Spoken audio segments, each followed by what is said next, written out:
ఈ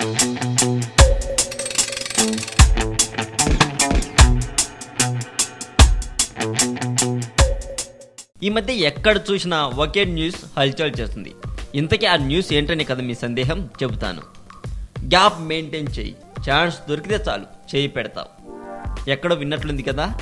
అవును, తనకు ఉన్న కోరికను సుడిగాలి సుధీర్ డీ జోడీ ప్రోగ్రాంలో చెప్పాడు. ఎప్పటికైనా డీ జోడీ అయ్యేలోపు ఒక్కసారైనా డాన్స్ చేయాలని ఉందని చెప్పాడు. ఇంకా యాంకర్ రష్మితో చెబుతూ నీ కోరిక కూడా తీరుద్దామని అనుకుంటున్నానని చెబుతూ రష్మి దగ్గరకు వెళ్ళి భుజంపై చేయి వేశాడు. రష్మి భుజంపై చేయి వేసి నీ కోరిక ఏమిటో కూడా నాకు తెలుసు అని చెప్పేలోపు రష్మి ఒక్కసారిగా సుడిగాలి సుధీర్ని పక్కకు తోసింది.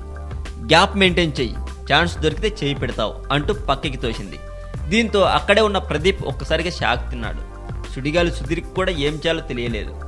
ఇంతలో జడ్జిలు అందరూ నవ్వగానే లైట్గా తీసుకున్నారు.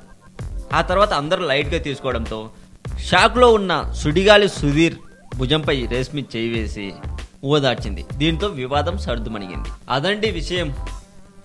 ఈ వీడియో మీద మీ కామెంట్ కూడా పోస్ట్ చేయవచ్చు. ఈ వీడియో మీకు నచ్చినట్లయితే లైక్ చేయండి, షేర్ చేయండి. మరింత టాలీవుడ్ సమాచారం కోసం సబ్స్క్రైబ్ చేయండి టాలీవుడ్ సెంటర్.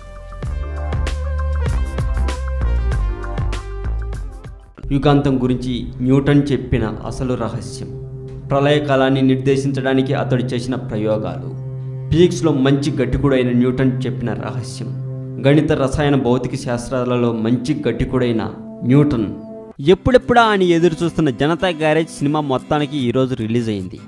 రిలీజ్ అవ్వటం కామన్ విషయమే, కానీ ఆ సినిమా ఎవరు చూశారో తెలిస్తే షాక్ అవుతారు.